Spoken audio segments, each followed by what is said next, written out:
Everyone, welcome to the channel Gyapan entrance academy. So finally आज के इस वीडियो में हम लोग बिहार डीएलएड एंट्रेंस एग्जाम के लिए सामान्य हिंदी को पढ़ने वाले हैं। जी हाँ, हिंदी सब्जेक्ट जिसका आप सभी लोगों का बहुत ज़्यादा कमेंट आ रहा था हिंदी पढ़ाने के लिए। तो आज के इस वीडियो में हम लोग बहुत ही ज़बरदस्त अंदाज में हिंदी सब्जेक्ट को पढ़ने वाले हैं।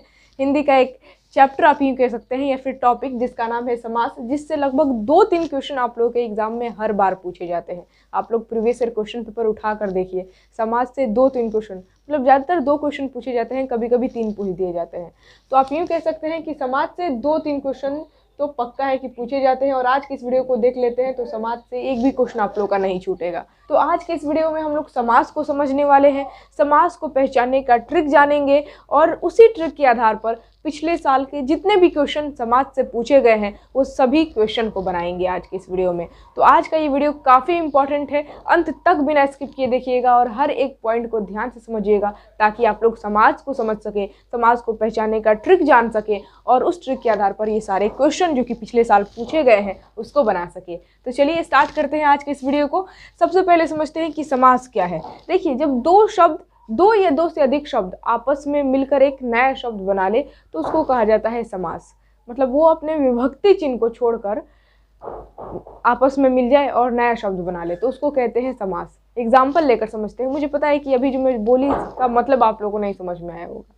एग्जाम्पल के तौर पर ले लेते हैं राजा का पुत्र। राजा का पुत्र आप लोग जानते हैं, राजा का पुत्र, बीच में क्या है? राजा और पुत्र को विभक्त कौन कर रहा है? बीच में का, राजा का पुत्र, तो बीच में क्या है? का को अगर हटा दिया जाए तो राजा और पुत्र आपस में मिल जाएंगे और क्या बन जाएगा? राजपुत्र बन जाएगा। तो राजा का पुत्र में बीच में था का विभक्ति चिन्ह कौन सा था? का को हटा दिया गया तो राजा और पुत्र आपस में मिल गया और राजपुत्र एक नया शब्द बना लिया। तो इसी को तो कहा जाता है समास। जब 2 शब्द या 2 से अधिक शब्द आपस में मिलकर एक नए शब्द बना लेते हैं तो उसको कहते हैं हम लोग समास। जैसे कि लाल रंग का किला, तो रंग का बीच में का जो विभक्ति चिन्ह है वो हटा दो और लाल और किला मिला दो, लाल किला बन जाएगा, यानी कि लाल रंग का किला, लाल किला। उसी तरह गंगा का जल, गंगा जल, शॉर्टकट में हम लोग बोलते हैं ना, गंगा का जल, गंगा जल। ठीक है, तो गंगा जल ये क्या है? ये बना है गंगा का जल से, यानी कि का जो बीच में विभक्ति चिन्ह था उसको हटा दिया गया और गंगा और जल को मिला दिया गया। 2 शब्द आपस में मिल गए और नया शब्द बन गया गंगा जल। तो गंगा जल, राजपुत्र, राजकन्या, ठीक है, या फिर राजभवन, राजा का भवन, राजभवन। तो ये सभी जो है ना समास कहलाते हैं। अब समास के 6 टाइप है, यानी कि आप यूँ कह सकते हैं 6 प्रकार। पहला है अव्ययी भाव समास, दूसरा है तत्पुरुष समास, तीसरा है बहुब्रीहि समास, चौथा है कर्मधारय समास, 5वां है द्विगु समास और 6ठा है द्वंद्व समास। तो यहीं से आप लोग के एग्जाम में क्वेश्चन पूछे जाते हैं। कोई भी एक शब्द उठा कर दे देगा और कहेगा कि बताइए ये कौन सा समास है। देखिए लिखा हुआ है बोर्ड पर, ये सारा पिछले साल का क्वेश्चन जो कि डीएलएड एंट्रेंस एग्जाम में पूछे गए हैं, लिखी हुई इसको मैं आप लोग को बताऊंगी। लेकिन सबसे पहले ये सभी समास को पहचानने का ट्रिक्स जान लीजिए, तब हम लोग ये क्वेश्चन की तरफ बढ़ेंगे और इस ट्रिक का यूज़ करते हुए ये सारे क्वेश्चन जो कि पिछले साल पूछे गए इसको हम लोग बनाएंगे। देखिए, अब यही भाव समास को पहचानने का ट्रिक ये है कि इस तरह के समास में उपसर्ग लगा होता है। आप लोग जानते हैं उपसर्ग किसे कहते हैं? वैसा शब्दांश जो किसी शब्द के स्टार्टिंग में यानी कि शुरू में लग जाए उसको कहते हैं उपसर्ग। जैसे कि जीवन के आगे आ लग गया तो आजीवन, ठीक है। संभव के आगे अ लग गया तो असंभव, तो आ ये क्या कहलाएगा? उपसर्ग कहलाएगा। जीवन के आगे आ लग गया तो आजीवन एक नया शब्द बन गया, तो आ जो है ना क्या कहलाएगा? उपसर्ग कहलाएगा। उसी तरह संभव के आगे अ लग गया तो असंभव हो गया, तो अ क्या कहलाएगा? उपसर्ग कहलाएगा, ठीक है। संभव के आगे यथा लग गया तो यथा संभव हो गया, तो यथा ये शब्दांश क्या कहलाएगा? उपसर्ग कहलाएगा। तो अव्ययी भाव उस तरह के समास को कहते हैं जिसमें क्या लगा हो? उपसर्ग लगा हो। जैसे कि आजीवन, जीवन के स्टार्टिंग में क्या लगा है? उपसर्ग लगा है आ, तो इसको क्या कहेंगे? अव्ययी भाव समास कहेंगे। उसी तरीके से यथा संभव देख सकते हैं, संभव के स्टार्टिंग में उपसर्ग लगा हुआ है यथा, तो ये शब्द अव्ययी भाव समास कहलाएगा। उसी तरीके से हाथों हाथ। अब यहाँ पर अव्ययी भाव को पहचानने का दूसरा ट्रिक ये है कि वो शब्द 2 बार रिपीट होता है। जो अव्ययी भाव समास होता है वो शब्द 2 बार बोला जाता है। जैसे कि हाथों हाथ, रातों रात, दिनों दिन, तो ये शब्द ये जितने भी शब्द हैं ये 2 बार बोले जा रहे हैं। हाथों हाथ 2 बार है, रातों रात एक ही शब्द को 2 बार बोला जा रहा है, दिनों दिन एक ही शब्द को 2 बार बोला जा रहा है, तो इसको क्या कहेंगे? अव्ययी भाव समास, ठीक है ना। तो अव्ययी भाव समास पहचानने का आई होप आप लोग को ट्रिक समझ में आ गया होगा कि या तो स्टार्टिंग में उपसर्ग लगा होगा, नहीं तो वो शब्द 2 बार रिपीट हुआ होगा, हाथों हाथ, रातों रात, दिनों दिन, एग्जाम्पल में दे दी, और नहीं तो उपसर्ग लगा होगा, जीवन के स्टार्टिंग में उपसर्ग लगा हुआ है, संभव के स्टार्टिंग में लगा हुआ है यथा, ठीक है, मोल क्या आ जाएगा, अगर अन लग गया तो अनमोल हो गया। उसी तरीके से है प्रतिदिन, प्रतिदिन एक ये शब्द है और प्रतिदिन के स्टार्टिंग में क्या लगा हुआ है, उपसर्ग लगा हुआ है, यानी कि पहले दिन था और स्टार्टिंग में प्रति उपसर्ग लग गया तो प्रतिदिन हो गया, तो ये शब्द क्या कहलाएगा, अव्ययी भाव समास कहलाएगा। तो कोई भी शब्द देखिए अगर उसमें स्टार्टिंग में उपसर्ग लगा होगा तो उसको अव्ययी भाव समास कह देना है, ठीक है ना। आगे बढ़ते हैं, अगला है तत्पुरुष समास।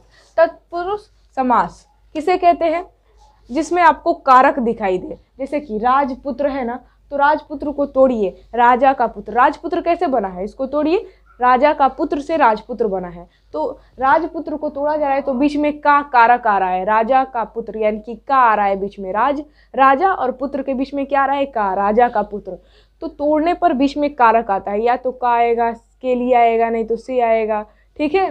तो राजा का पुत्र राजपुत्र, तो इसको कहेंगे तत्पुरुष समास। तत्पुरुष समास को पहचानने का ट्रिक ही यही है कि अगर उसको तोड़ा जाए तो उसको मतलब उसमें कारक दिखाई दे, राजपुत्र को तोड़ा जा रहा था तो कारक दिख रहा था हमें का, राजा का पुत्र, तो बीच में कारक कौन सा था, का था। उसी तरीके से हथकड़ी, हाथ के लिए कड़ी, तो हाथ के लिए कड़ी, इसमें कारक क्या है, के लिए, हाथ के लिए कड़ी, तो हाथ और कड़ी के बीच में जो कारक है वो क्या है, के लिए, तो इसमें कारक क्या है, के लिए, तो इसको क्या कहेंगे, तत्पुरुष समास। मतलब तत्पुरुष समास ध्यान में रखिएगा, इसको तोड़ने के बाद कारक हमें दिखाई देता है, राजपुत्र में बीच में कारक का था, उसी तरह हथकड़ी को जब तोड़ा जा रहा है, यानी कि ये बना कैसे हथकड़ी, तो हाथ के लिए कड़ी से ही मिलकर बना है हथकड़ी, तो हाथ के लिए कड़ी, कारक क्या है, के लिए, तो इसको क्या कहेंगे, तत्पुरुष समास। उसी तरीके से है सेनापति, सेना का पति, यानी कि कारक क्या है, बीच में का है, का, सेना का पति, कारक बीच में का है, ठीक है, तो ये क्या कहलाएगा, तत्पुरुष समास। उसी तरीके से धर्म से धर्मयुक्त,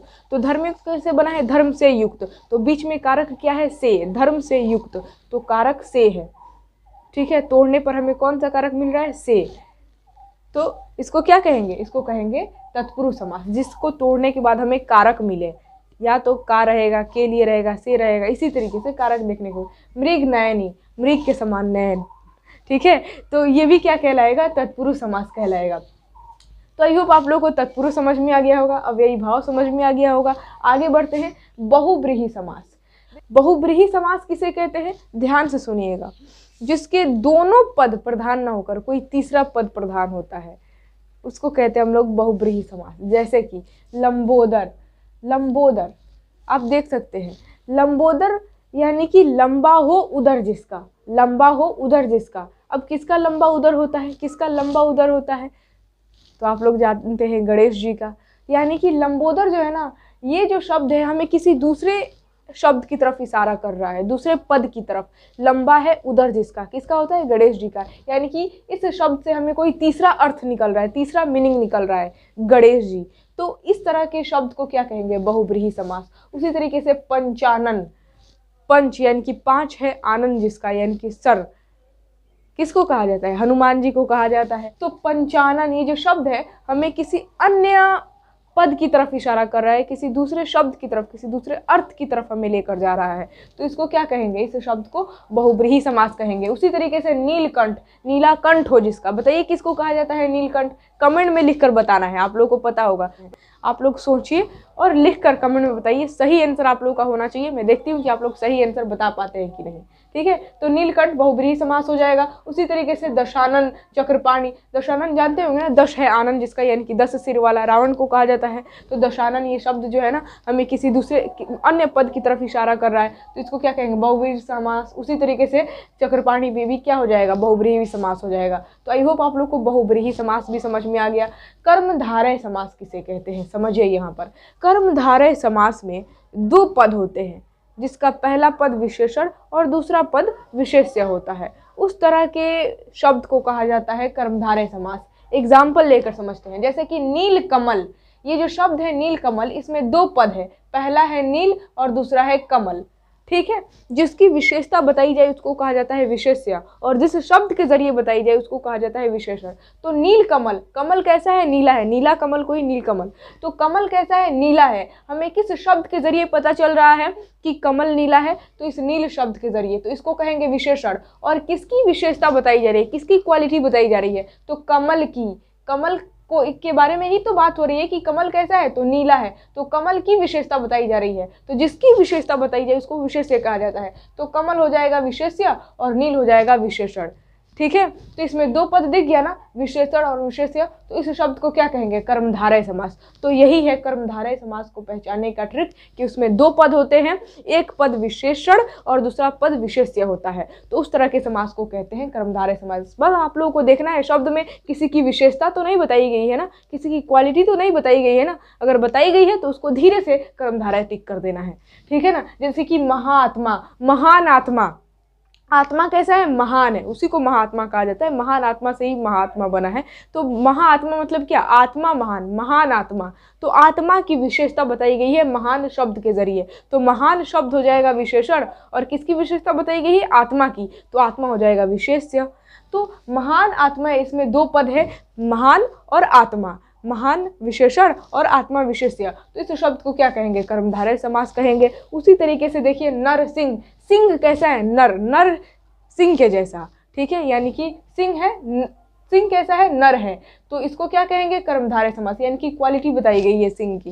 ठीक है। उसी तरीके से मंद बुद्धि, बुद्धि कैसा है? तो मंद है, यानी कि विशेषता बताई गई है, बुद्धि की क्वालिटी बताई गई। बुद्धि कैसी है? मंद है। ठीक है, मंद बुद्धि। तो इसमें मंद हो जाएगा विशेषण और बुद्धि हो जाएगा विशेष्य। तो इसको क्या कहेंगे? कर्मधारय समास। उसी तरीके सुपुरुष, सुपुरुष, तो इसको क्या कहेंगे? इसको भी कहेंगे कर्मधारय समास, क्योंकि पुरुष कैसा है? सु, यानी कि अच्छा है, अच्छा पुरुष, सुपुरुष। तो इसमें पुरुष की विशेषता बताई गई है, क्वालिटी बताई गई है, तो इसको क्या कहेंगे? कर्मधारय समास। उसी तरीके से महापुरुष। ठीक है। चरण कमल, अब चरण कमल ये भी इंपॉर्टेंट शब्द है। चरण कमल, इससे भी क्वेश्चन आप लोग के एग्जाम में पूछा जाता है। चरण कमल एक बार पूछ भी दिया था कि बताइए कौन सा समास है। तो चरण कमल ये भी तो कर्मधारय समास होगा ना, क्योंकि चरण कमल का मतलब क्या? कमल के समान चरण। ठीक है। चरण कमल मतलब क्या? चरण, कमल के समान चरण। तो यहाँ पर चरण की विशेषता बताई जा रही है कमल के जरिए। चरण कमल, यानी कि चरण कैसा है? तो कमल के समान। ठीक है। तो यहाँ पर ये शब्द जो है चरण कमल, वो भी क्या कहलाएगा? कर्मधारय समास कहलाएगा। बस आप लोग को देखना है कि किसी की विशेषता, क्वालिटी तो नहीं बताई गई है ना। अगर बताई गई है तो कर्मधारय समास धीरे से टिक करना है। ठीक है। आई होप आप लोग को यहाँ तक समझ में आ गया होगा। अगर समझ में आ रहा है तो कमेंट में लिख कर बताएं, ताकि हमें भी संतुष्टि मिले। ठीक है। आगे बढ़ते हैं, द्विगु समास को समझते हैं।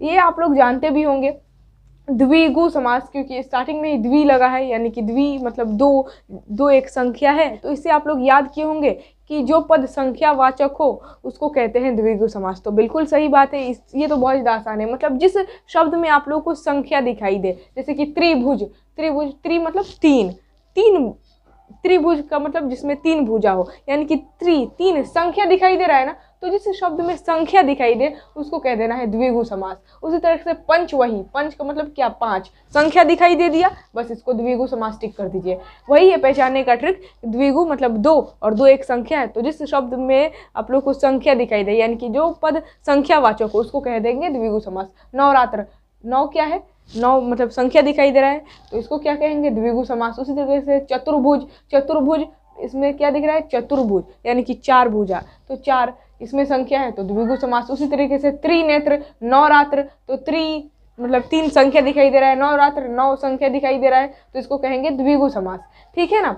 अब देखिए यहाँ पर आप लोग देख सकते हैं, एक और चीज़ ध्यान दीजिएगा। अगर पंचानन दे दे, पंचानन बताइए कौन सा समास है, और ऑप्शन में द्विगु भी दे और बहुब्रीहि भी दे, तो आप लोग क्या कहेंगे? पंचानन कौन सा समास है? आप लोग क्या टिक करेंगे? पंचानन बहुब्रीहि है कि द्विगु है? पंचानन यानी कि इससे जाहिर हो रहा है कि पाँच, संख्या जाहिर हो रहा है। तो क्या आप पंचानन को द्विगु समास कहेंगे? तो नहीं, गलत हो जाएगा। सबसे पहले संख्या को देखने से पहले, वो उस शब्द में संख्या है ठीक है, लेकिन उसको देखने से पहले आप लोग देखिए कि उसका कोई दूसरा अर्थ तो नहीं निकल रहा है। पंचानन का मतलब होता है जिस पंच है आनंद जिसका, यानी कि पांच सिर वाला। ठीक है। तो यहाँ पर एक अलग अर्थ निकल जा रहा है, पंचानन, यानी कि हनुमान जी का अलग अर्थ निकल जा रहा है। तो इसको हम लोग कहेंगे पंचानन को बहुब्रीहि समास। तो अगर क्वेश्चन पूछे कि पंचानन में कौन सा समास है, ऑप्शन में बहुब्रीहि भी दिया रहे और द्विगु भी दिया रहे, तो आप लोग को बहुब्रीहि टिक करना है, उस वक्त उसका सही आंसर बहुब्रीहि होगा। ध्यान में रखिएगा, पंचानन, भले ही इसमें 5 संख्या हमें दिखाई दे रहा है, इसका पद क्या है, संख्यावाचक है, लेकिन ये द्विगु ना होकर बहुब्रीहि होगा। ठीक है। तो कोई भी शब्द हो अगर वो संख्यावाचक है तो सबसे पहले आप लोगों को वहाँ पर रुकना है और ध्यान से देखना है कि इसका कहीं दूसरा अर्थ तो नहीं निकल रहा है ना। अगर दूसरा अर्थ निकल रहा है तो जो भी वो समास है, मतलब बहुब्रीहि होगा तो बहुब्रीहि टिक कर दीजिएगा। लेकिन अगर उसका कोई अर्थ नहीं निकल रहा है, जैसे कि त्रिभुज, त्रिभुज, ठीक है, इसका कोई दूसरा अर्थ नहीं निकल रहा है, त्रिभुज मतलब इसमें डायरेक्ट संख्या ही दिख रहा है, तो इसको क्या कहेंगे, द्विगु समास। आई होप आप लोगों को समझ में आ गया होगा।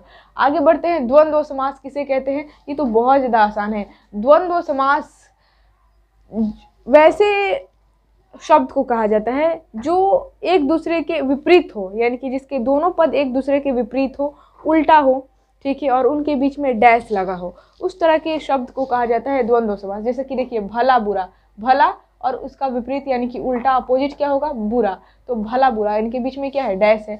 कभी कभी डैश देता भी नहीं है, सिर्फ भला बुरा भी लिख देता है। तो आप लोग को बस ध्यान देना है कि एक दूसरे के अपोजिट तो नहीं है, बस धीरे से क्या कर देना है, द्वंद्व टिक कर देना है। उसी तरीके से है पाप पुण्य, भात दाल, रात दिन, ठीक है, सुबह शाम, बहुत सारे आप लोगों को रात दिन भी दे दिया है, दिन रात भी दे सकता है। तो ये सभी शब्द क्या कहलाएंगे, द्वंद्व समास कहलाएंगे, ठीक है। लेकिन अगर बीच में डैश दिया हो और वो एक दूसरे के बिल्कुल, मतलब वो लफ्ज़ बिल्कुल सेम हो, यानी कि एक ही लफ्ज़ को, एक ही शब्द को 2 बार बोला गया हो, जैसे कि हाथों हाथ, रातों रात, और बीच में डैश है, तो उसको कहेंगे अव्ययी भाव समास, ये ध्यान दीजिएगा। लेकिन बीच में डैश हो और वो एक दूसरे के अपोजिट हो, मतलब एक जैसा वो लफ्ज़, वो शब्द ना हो, मतलब अलग अलग हो, तो उसको कहेंगे द्वंद्व समास। एक बार फिर से बता दे रही हूँ, देखिए, बीच में डैश दिया हो, जब 2 शब्द के बीच में डैश दिया हो और दोनों जो शब्द दिया गया हो वो एक ही जैसे हो, यानी कि एक ही शब्द को 2 बार कहा गया हो, तो उसको कहेंगे अव्ययी भाव समास। लेकिन बीच में डैश दिया हो और उस जो 2 शब्द दिया गया हो, जिसके बीच में डैश दिया गया है, वो दोनों शब्द एक जैसे ना हो, अलग अलग हो, तो उसको कहेंगे द्वंद्व समास, ठीक है ना। तो आई होप आप लोग को द्वंद्व समास समझ में आ गया होगा। तो ये समास के 6 टाइप थे और 6 टाइप को पहचानने का मैं आप लोगों को ट्रिक बता दी। अब समझते हैं, मतलब इसी ट्रिक के आधार पर चलिए इन सभी सवालों का जवाब ढूंढते हैं जो पिछले साल समाज से क्वेश्चन पूछे गए हैं। वही मैं यहाँ पर बोर्ड पर लिख दी हूँ। देखिए, सबसे पहला सवाल का जवाब देने की कोशिश कीजिएगा। सबसे पहला प्रश्न है कि सुख दुख कौन सा समास है। ये क्वेश्चन पूछा गया है, देखिए कितना आसान पूछा गया है बिहार डीएलएड एंट्रेंस में। ये प्रीवियस ईयर क्वेश्चन पेपर का क्वेश्चन उठाई हूँ मैं, ठीक है ना, ये क्वेश्चन पूछा हुआ है। तो बताइए इसका सही जवाब क्या होगा। सुख दुख कौन सा समास है। अभी मैं आप लोगों को बताई कि द्वंद्व समास किसे कहते हैं, जिसके बीच में डैश हो और वो दोनों शब्द जो है एक दूसरे के, मतलब एक जैसे ना होने चाहिए, अपोजिट होने चाहिए या फिर अलग अलग होने चाहिए, तो उस तरह को कहते हैं द्वंद्व समास। देखिए, सुख दुख बीच में क्या है, डैश है और एक दूसरे के ये अपोजिट है, यानी कि उल्टा है, तो इसको क्या कहेंगे बताइए, द्वंद्व समास कहेंगे ना। तो जी हाँ, ऑप्शन नंबर बी, धीरे से टिक कर दीजिए। सही जवाब क्या हो जाएगा, ऑप्शन नंबर बी। उसी तरीके से दूसरा सवाल का जवाब दीजिए। दूसरा प्रश्न है कि चतुरानन में कौन सा समास है। देखिए, चतुरानन, ठीक है।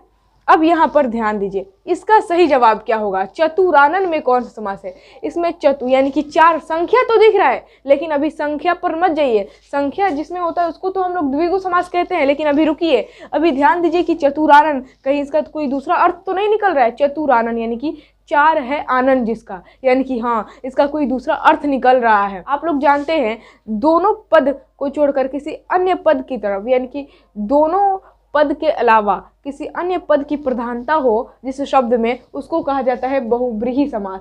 जैसे कि पंचानन हो रहा था, दशानन हो रहा था, ठीक है ना। उसी तरीके से क्या है, चतुरानन है, यानी कि 4 है आनंद जिसका, यानी कि ये इस शब्द से हमें किसी अन्य पद की तरफ इशारा किया जा रहा है। तो इसको क्या हम लोग द्विगु समास कहेंगे, नहीं, इसको कौन सा समास कहेंगे, तो बहुब्रीहि समास कहेंगे। तो चतुरानन, इसको लगा दीजिए ऑप्शन नंबर सी, बहुब्रीहि समास। उसी तरीके से है तीसरा प्रश्न कि चतुर्भुज में कौन सा समास है।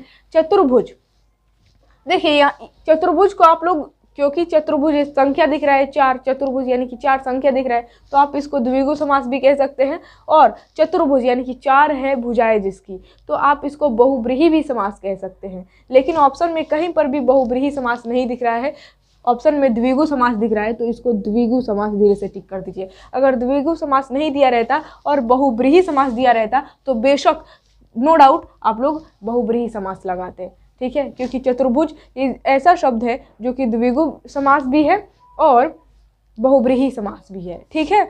अब देखिए क्वेश्चन नंबर 4, ये मस्ट इंपॉर्टेंट है, बार बार रिपीट होने वाला है, स्टार भी मैं यहाँ पर लगा दी हूँ। ये क्वेश्चन बार बार रिपीट होता है। वज्रायुध में कौन सा समास है, बताइए वज्रायुध में कौन सा समास है। आप लोग यहाँ पर कंफ्यूज हो गए होंगे, द्विगु होगा कि द्वंद्व होगा कि कर्मधारय होगा कि बहुब्रीहि होगा।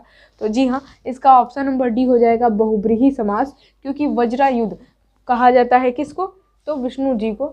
आगे बढ़ते हैं, 5वां प्रश्न है कि जिस समास में कोई भी पद प्रधान नहीं होकर अन्य पद की प्रधानता होती है कौन से समास कहते हैं। बहुत ज़्यादा आसान है, जिस समास में कोई भी पद प्रधान नहीं होता है बल्कि अन्य पद की प्रधानता होती है उसको क्या कहते हैं, उसको बहुब्रीहि समास कहते हैं। Option number B is the correct answer.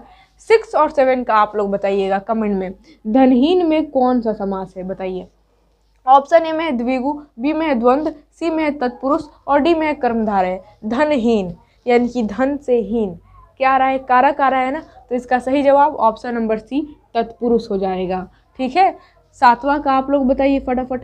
मतदाता में कौन सा समास है, मतदाता, आप लोग खुद सोचिए, आंसर अपने आप मिल जाएगा। मतदाता यानी कि मत का दाता, मतलब मत दिया जाता है ना, देने वाले को ही दाता कहा जाता है, ठीक है। तो मत का दाता का कारा कारा यानी कि इसका भी सही आंसर क्या होगा, तत्पुरुष होगा। ऑप्शन नंबर डी, मतदाता क्या है, ये एक तत्पुरुष समास है। तो ये 7 क्वेश्चन हो गया पिछले साल का, जो कि बिहार डीएलएड एंट्रेंस एग्जाम में पूछा गया था। अभी और भी क्वेश्चन है पिछले साल का जो कि मैं बोर्ड को मिटाती हूँ, और बाकी जो बचा हुआ है ऑब्जेक्टिव क्वेश्चन, मतलब पिछले साल का जितना भी मैं चाहती हूँ पिछले साल में समाज से क्वेश्चन पूछा गया है वो सारा क्वेश्चन मैं आप लोगों को बता दूं, ताकि आप लोगों को भी अंदाज़ा मिले कि किस तरह से क्वेश्चन पूछे जाते हैं, ठीक है ना। तो मैं बोर्ड को मिटाती हूँ। अगर आप लोग यहाँ तक स्क्रीनशॉट लेना चाहते हैं तो कोई दिक्कत नहीं है, ले लीजिए फटाफट स्क्रीनशॉट।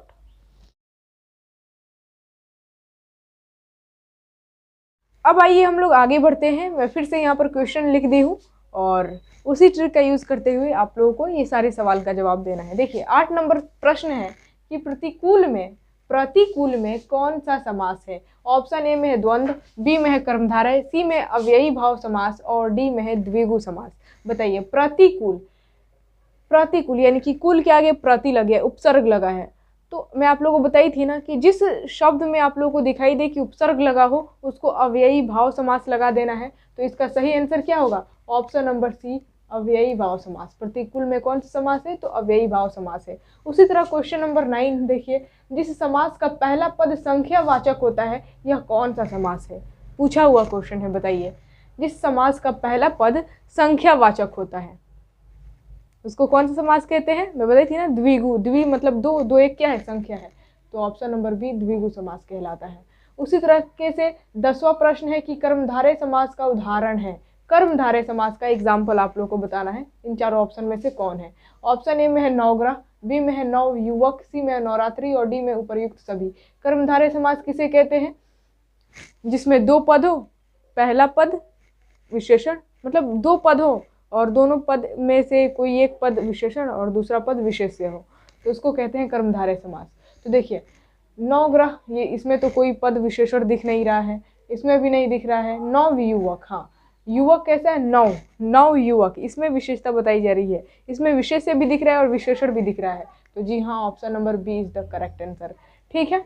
11 नंबर क्वेश्चन है कि जो समास विशेषण, विशेष्य और उपमेय, उपमान से मिलकर बनते हैं वह समास डैश डैश कौन से समास कहलाते हैं।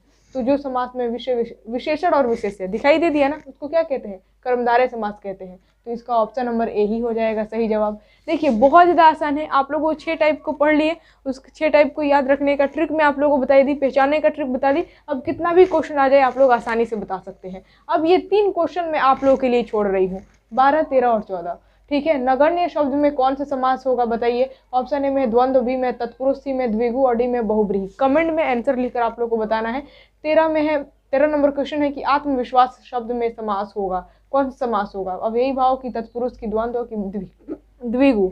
और उसी तरह लास्ट क्वेश्चन है कि देव जो महान है किस समास का उदाहरण है, तत्पुरुष, कर्मधारय, बहुब्रीहि की, अव्ययी भाव। ये तीनों क्वेश्चन का आंसर आप लोग को कमेंट बॉक्स में लिखकर बताना है। मैं यहाँ पर आंसर नहीं बताऊंगी, आप लोग को खुद से सही आंसर चूज करना है। बहुत ज़्यादा आसान है। नगण्य, चलिए यहाँ पर मैं आप लोग को हिंट भी दे देती हूँ। नगण्य शब्द में कौन से समास होगा, थोड़ा सा हिंट दे रही हूँ मैं। इसका 2 ऑप्शन में काट दे रही हूँ। पहला तो ऑप्शन नंबर ए नहीं होगा, ठीक है, और दूसरा ऑप्शन नंबर सी नहीं होगा, बी नहीं तो डी। इन दोनों ऑप्शन में से कोई एक ऑप्शन हो सकता है। बस मैं यहाँ पर आप लोगों को हिंट दे दी, सही आंसर आप ही लोगों को चूज करके कमेंट में लिखकर बताना है, ठीक है ना। उसी तरीके से 13 नंबर आत्मविश्वास शब्द में समास कौन सा होगा, तो यहाँ पर भी थोड़ा सा हिंट में दे रही हूँ। इसका जो है ना ऑप्शन नंबर सी नहीं होगा और डी नहीं होगा, ए और बी दोनों में से कोई एक हो सकता है, ठीक है। उसी तरीके से देव जो महान है किस समास का उदाहरण है, तो इसका मैं बता दे रही हूँ, इसका तत्पुरुष नहीं होगा और उसके बाद से अव्ययी भाव नहीं होगा। ए और डी ये दोनों नहीं होगा, बी और सी में से दोनों में से कोई एक हो सकता है। तीनों क्वेश्चन में मैं हिंट दे दी, अब आप लोग कमेंट में लिखकर बताइए। मुझे पता है कि आप लोग सही आंसर बता सकते हैं, बहुत ज़्यादा आसान है, ठीक है।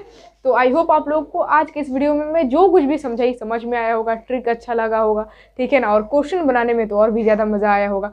तो कमेंट में लिखकर बताइए जो कुछ भी मैं आप लोग को समझाई हूँ तो, और वीडियो अच्छा लगा है, जो कुछ भी मैं आप लोग को समझाई हूँ अगर समझ में आया है तो लाइक तो बनता है, वीडियो को फटाफट लाइक कर दे और जितना ज़्यादा हो सके शेयर कर दे, ताकि सभी लोगों का भला हो, सभी लोग इस वीडियो का लाभ उठा सके। अगर आप लोग ये क्वेश्चन का स्क्रीनशॉट लेना चाहते हैं तो कोई दिक्कत नहीं है, ले लीजिए फटाफट स्क्रीनशॉट। तो चलिए आज के इस वीडियो को यहीं पर एंड करते हैं। आई होप आप लोग वीडियो को लाइक शेयर ज़रूर कर दिए होंगे। चैनल पर अगर आप लोग नए नए आए हुए हैं, हमारे वीडियोस को पहली बार देख रहे हैं, तो चैनल को सब्सक्राइब करके नोटिफिकेशन बेल ज़रूर ऑन कर लीजिएगा, ताकि जब भी वीडियो अपलोड हो तो नोटिफिकेशन आप तक सबसे पहले पहुँचे, ठीक है ना। फिर मिलेंगे हम लोग अगले वीडियो में अगले टॉपिक के साथ। तब तक के लिए जय हिंद और खुदा हाफिज़।